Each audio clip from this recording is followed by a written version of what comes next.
नमस्कार, जय हिंद, वंदे मातरम। दोस्तों, स्वागत है आपका MCQ वर्ल्ड प्लेटफॉर्म पर। दोस्तों, आज के इस वीडियो में हम बात करेंगे विश्व के प्रसिद्ध नहरों के बारे में। हम लोग MCQ डिस्कस करेंगे बाय MCQ वर्ल्ड। जितना भी क्वेश्चन बन सकता है जो कंपटीशन एग्जाम में पूछे जा सकते हैं, उन सब क्वेश्चनों को हमने खोज के लाकर इस वीडियो में डाल दिया है। अंत तक आप इस वीडियो को देखिए। लास्ट में आपको एक शानदार फैक्ट पता चलेगा जो आप में से 99% लोगों को नहीं पता होगा। आ जाते हैं अपने पहले प्रश्न की तरफ। पहला प्रश्न है, पनामा नहर किन दो महासागरों को जोड़ता है?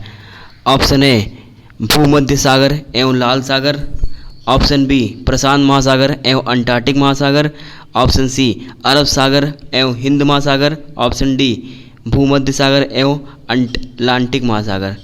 और दोस्तों, इसका सही उत्तर हो जाएगा ऑप्शन बी प्रशांत महासागर एवं अंटार्कटिक महासागर। अब आ जाते हैं दोस्तों अपने दूसरे प्रश्न की तरफ। दूसरा प्रश्न है, पनामा नहर व्यापारिक दृष्टि से स्वेज नहर की अपेक्षा में कम महत्वपूर्ण है क्योंकि? ऑप्शन ए पनामा नहर लंबाई में छोटा है, ऑप्शन बी पनामा नहर समतल भूमि पर नहीं है, ऑप्शन सी घने आबाद देशों का व्यापार पनामा नहर के द्वार से नहीं होता, ऑप्शन डी पनामा नहर में जल पास से लॉक बने हैं। और दोस्तों, इसका सही उत्तर हो जाएगा ऑप्शन सी घने आबाद देशों का व्यापार पनामा नहर के द्वार से नहीं होता है। अब आ जाते हैं अपने तीसरे प्रश्न की तरफ। तीसरा प्रश्न है, पनामा नहर के संदर्भ में निम्नलिखित में से कौन सा कथन सही नहीं है?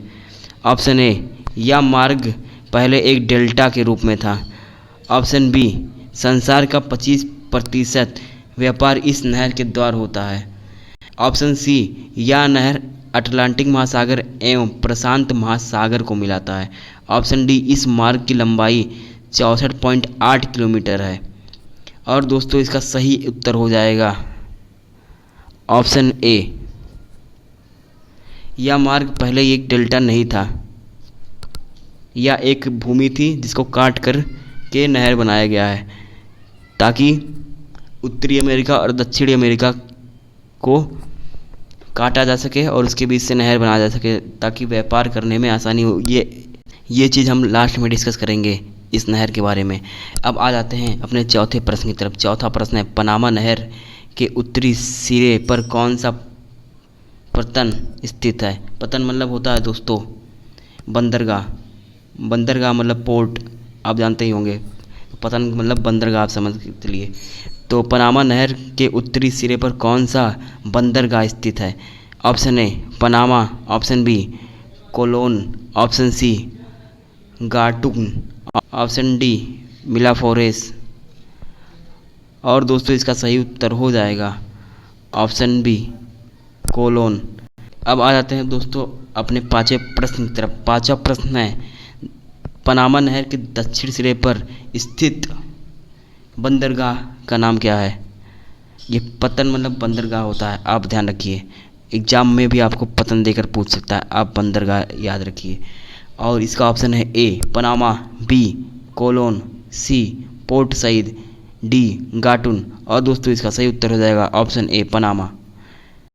पनामा नहर के दक्षिण सिरे पर स्थित है पनामा पोर्ट। अब आ जाते हैं दोस्तों अपने छठवें प्रश्न की तरफ। छठवां प्रश्न है, विश्व की सबसे बड़ी जहाज रानी नहर है?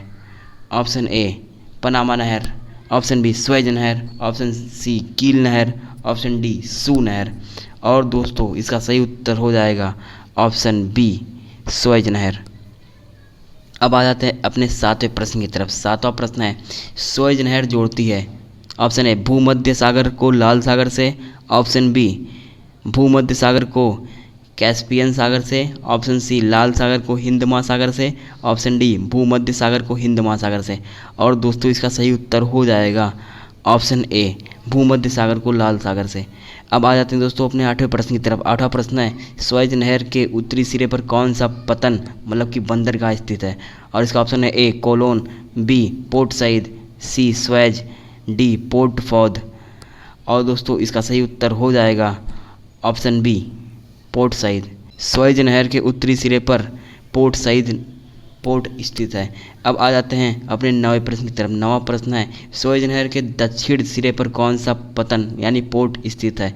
और इसका ऑप्शन है ए सुएज, बी पोर्ट सईद, सी इस्माइलिया, ऑप्शन डी पोर्ट तौफीक।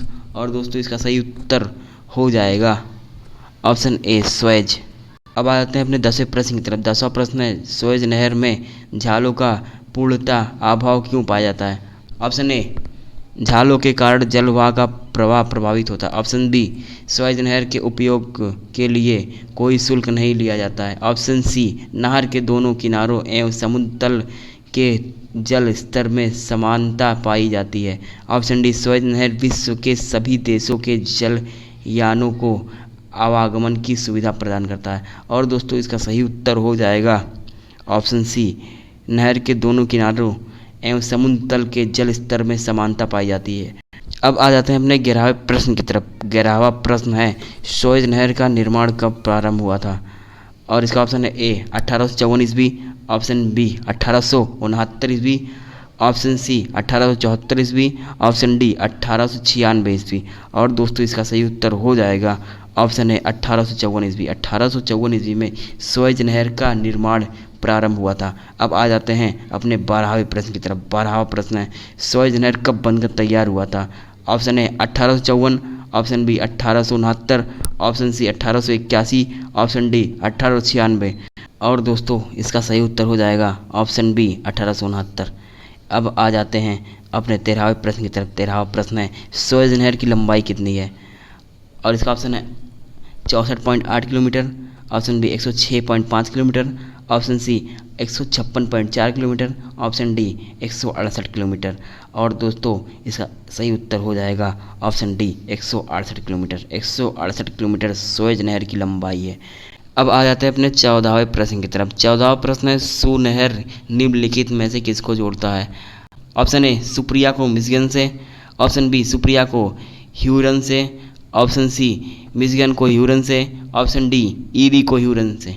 और दोस्तों इसका सही उत्तर हो जाएगा ऑप्शन बी सुप्रियन। और दोस्तों इसका सही उत्तर हो जाएगा ऑप्शन बी सुप्रियन को ह्यूरन से। अब आ जाते हैं अपने 15वें प्रश्न की तरफ। 15वां प्रश्न है, कील नहर जोड़ती है मैनचेस्टर को लिवरपूल से, ऑप्शन बी उत्तरी सागर को बाल्टिक सागर से, ऑप्शन सी भूमध्य सागर को लाल सागर से, या फिर ऑप्शन डी प्रशांत महासागर को अटलांटिक महासागर से। और दोस्तों इसका सही उत्तर हो जाएगा ऑप्शन बी उत्तरी सागर को बाल्टिक सागर से। अब आ जाते हैं अपने 16वें प्रश्न की तरफ। 16वां प्रश्न है, कौन सी नहर बाल्टिक सागर को उत्तरी सागर से मिलाती है? ऑप्शन ए सुएज नहर, ऑप्शन बी पनामा नहर, ऑप्शन सी कील नहर, ऑप्शन डी सू नहर। और दोस्तों इसका सही उत्तर हो जाएगा ऑप्शन सी कील नहर। अब आ जाते हैं अपने 17वें प्रश्न की तरफ। 17वां प्रश्न है, क्रा नहर निम्नलिखित में से किस देश में स्थित है? Option A Myanmar, option B Thailand, option C Cambodia, option D Laos. और दोस्तों इसका सही उत्तर हो जाएगा ऑप्शन बी थाईलैंड। थाईलैंड में क्रा नहर स्थित है। अब आ जाते हैं अपने 18वें प्रश्न की तरफ। 18वां प्रश्न है, पनामा जल डमरू मध्य के आर पार नहर खोदने का विचार रखा था? ऑप्शन ए टालमी ने, ऑप्शन बी स्टोबा ने, ऑप्शन सी रेटेजेल ने, ऑप्शन डी हेम्बोल्ट ने। और दोस्तों इसका सही उत्तर हो जाएगा ऑप्शन डी हेम्बोल्ट ने। हेम्बोल्ट ने पनामा नहर जल डमरू मध्य खोदने का विचार प्रकट किया था। अब आ जाते हैं अपने 19वें प्रश्न की तरफ। 19वां प्रश्न है, निम्नलिखित में से कौन सा कथन सही नहीं है? ऑप्शन ए कील नहर जर्मनी में है या उत्तरी सागर और बाल्टिक सागर के बीच है, ऑप्शन बी सुएज नहर मिस्र में है या लाल सागर एवं भूमध्य सागर को जोड़ता है, ऑप्शन सी पनामा नहर पनामा में है या कैरिबियन सागर और प्रशांत महासागर को जोड़ता है, ऑप्शन डी सू नहर स्वीडन में है या स्टॉकहोम तथा गोटेनबर्ग के बीच में है। और दोस्तों इसका सही उत्तर हो जाएगा ऑप्शन डी सू नहर स्वीडन में है या स्टॉकहोम तथा गोटेनबर्ग के बीच है। अब आ जाते हैं अपने 20वें प्रश्न की तरफ। 20वां प्रश्न है, सुएज नहर के खुलते ही निम्नलिखित में से किसके बीच समुद्र यात्रा का मार्ग छोटा हो गया है? और इसका ऑप्शन है ए लंदन और न्यूयॉर्क के बीच, ऑप्शन बी लंदन और पेरिस के बीच, ऑप्शन सी लंदन और केप ऑफ गुड हाफ के बीच, ऑप्शन डी लंदन और चेन्नई के बीच। और दोस्तों इसका सही उत्तर हो जाएगा ऑप्शन डी लंदन और चेन्नई के बीच। सुएज नहर के खुलने के कारण लंदन और चेन्नई के बीच की दूरी अब कम हो गई है। अब कुछ डिस्कस कर लेते हैं नहर के बारे में मैप में। पहला मैप ये आ गया है सुएज नहर का। ये हम लोगों का भारत देश है, यहाँ से ये नहर खोदा गया है और ये जाके लंदन तक है गया है। लंदन यहाँ पे है और इसी के मध्य से ये नहर खोदा गया है ताकि हम लोगों को यहाँ से पूरा घूम के ना जाना पड़े, यहाँ से डायरेक्ट जाने को मिले। इसीलिए जो बीच में भूमि पड़ी उसको काट दिया गया, उसी को हम लोग सुएज नहर के नाम से जानते हैं। अब देख लेते हैं पनामा नहर को। पनामा नहर दोस्तों ये हो गया नॉर्थ अमेरिका और ये हो गया साउथ अमेरिका। नॉर्थ अमेरिका और साउथ अमेरिका के बीच में कहीं भी ऐसा जगह नहीं था जहाँ से कोई भी जहाज़ अगर पार करना चाहे यहाँ पे तो पार नहीं कर सकती थी एक सागर को दूसरे सागर से। और यहाँ पे लोगों ने दिमाग लगाया और यहाँ पे पनामा नहर खुदाने का प्रस्ताव पारित कर दिया। पनामा नहर भारतीय लोग से ही खुदाया गया था।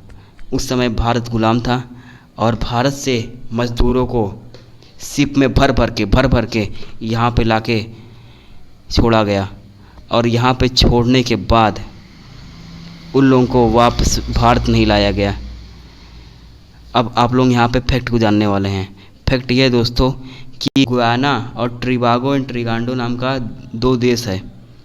इन दो देशों में आप देखेंगे गुयाना में 25% तक हिंदू रहते हैं। अब आप लोगों को आश्चर्य होगा कि यहाँ साउथ अमेरिका और नॉर्थ अमेरिका में जो देश है उसमें 25% हिंदू कैसे रहते हैं। तो दोस्तों ये फैक्ट मैं आपको बताने वाला हूँ।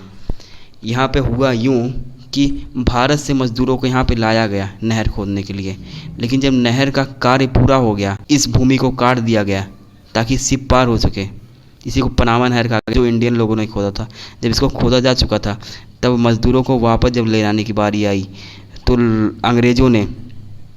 अंग्रेज़ों ने दोस्तों देखिए कितना चालाकी का काम किया है और कितनी गद्दारी की है मज़दूरों के साथ, उनके परिवार वालों के साथ।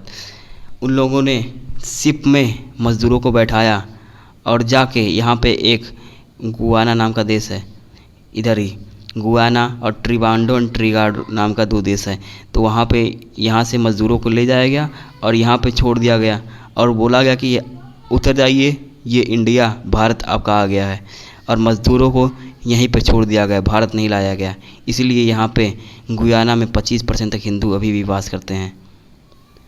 आप देखेंगे वेस्ट इंडीज़ के क्रिकेटर को रामदीन कोई रहता है, कोई दिनेश रामदीन, कोई रामपाल, ऐसे करके हिंदू नाम रहते हैं क्रिकेटरों के, क्योंकि वहाँ 25% आबादी हिंदू की है। वेस्ट इंडीज़ में ही गुयाना, ट्रिगांडो ये सब देश वेस्ट इंडीज़ के अंतर्गत ही आते हैं। वेस्ट इंडीज़ एक्चुअली में कोई देश नहीं है, यह देशों का एक समूह है, छोटे छोटे देशों का एक समूह है और उन लोग साथ में मिलके दुनिया के देशों के साथ जाके खेलते हैं। उम्मीद है आपको ये सेशन पसंद आया होगा। अगर पसंद आया है तो जम के लाइक कीजिए, इस चैनल को सब्सक्राइब कीजिए। मिलते हैं नेक्स्ट क्लास में, तब तक के लिए जय हिंद।